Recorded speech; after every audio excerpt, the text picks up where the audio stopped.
Nobody knows. It's going to be a surprise. When Bilal Hollings, the Northwestern High School senior class president who was shot in the head trying to break up a fight, asked if we wanted to see him surprise his classmates by walking to graduation, we expected a great moment. But we got even more. Bilal's story became an internet sensation, getting thousands of likes at WXYZ.com and inspiring many.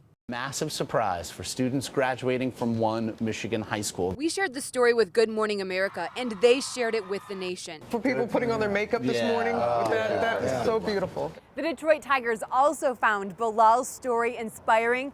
They've invited him to Comerica Park tonight to throw the first pitch at the game. That's real good. This morning, Bilal met with his occupational therapist at the DMC Rehab Institute of Michigan to prepare. He didn't want to get booed by all the Tigers fans. The shooting left Bilal with weakness in his pitching arm, so he's focused on style. Did he help you with the dance moves at all, or were those all you?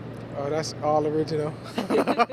Bilal says he is overwhelmed by all of the attention, but won't get a big head, and he has his therapist helping him stay humble. As a therapist, any advice for him on those dance moves?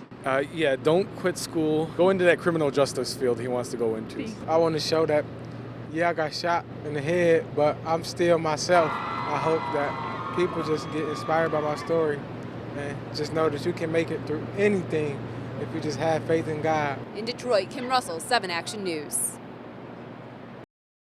By looking at April Morris and hearing that laugh, you'd never know the struggles she's been through. My father passed away with ALS, and I was married at age 30, and at 32 I was a widow. My husband was a paramedic that was hit and killed in front of her home.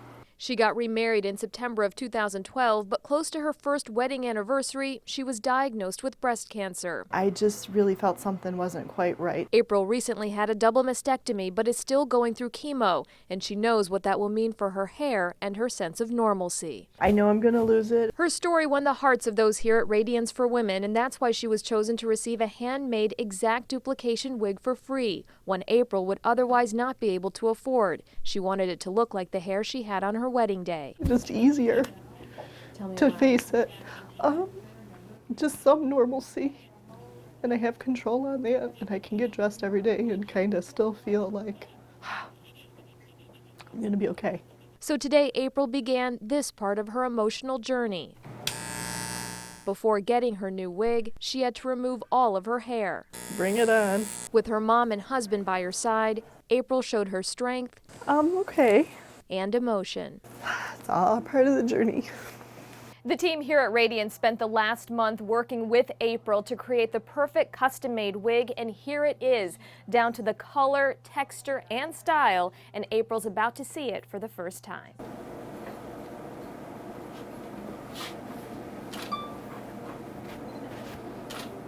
Oh, wow. Yeah. It's beautiful. That's you again. It is me again. And there it is, just how April wanted it. I can feel like April again. And with her family and faith, she says there's no stopping her now.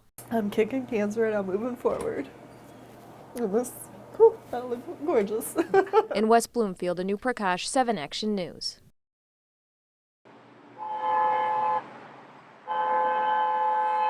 Drive this stretch of East Jefferson near downtown Detroit and you hear a lot of horns honking. That's because for the past few days the traffic lights have been out and drivers don't seem to know what to do. Yesterday there was multiple accidents that happened outside because of all the lights being off outside.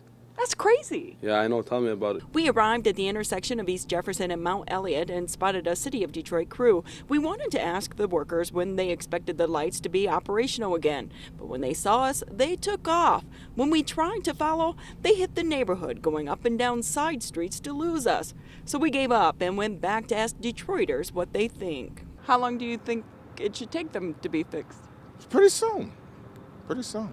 Top priority? Yeah. This is a major road. How quick do you think they should have those lights fixed? As soon as the problem started. If not now, it should have already been done. Guess the workers figured out they couldn't avoid us. They eventually returned to the intersection to tackle repairs, and we were there. We don't want gonna chase you through the neighborhood? You're gonna get the lights on by the end of the day? So what took the city of Detroit so long to address the problem? Even Mayor Duggan knew the lights were out. He takes this route to get to work. We have a water main that is broken. The water has seeped into the manholes. It has affected the trunk line that supplies power to not only street lights but also to traffic signals. And so we have PLD on site as we speak. We've hired a contractor who is also on site. They're in the hole. They're splicing the cable. They're going to make the repair.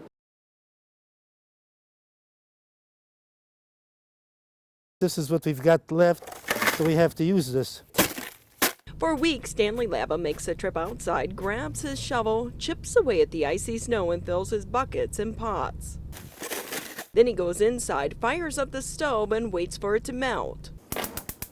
We've been shoveling snow and melting it to put in the toilet tank because we can't flush the toilet. Stanley and his wife Johanna have been living without running water since the end of January. They woke up one morning and the faucets were dry.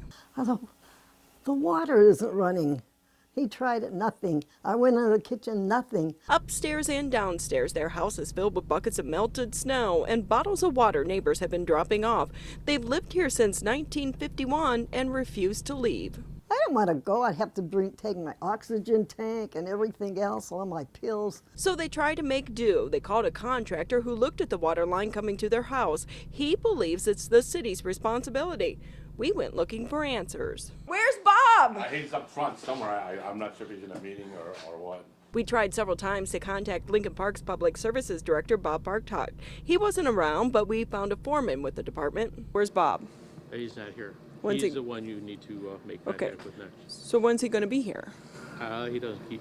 I don't get his schedule. We have a couple in their 90s. I understand. Melting snow for water. Come on. We never heard back from Bob, but a short time later, an employee from Lincoln Park's water department stopped by the couple's home. He didn't get the water flowing again, but it's a start. Meanwhile, Stanley and his lovely wife of more than 60 years are taking it all in stride. We're old geezers.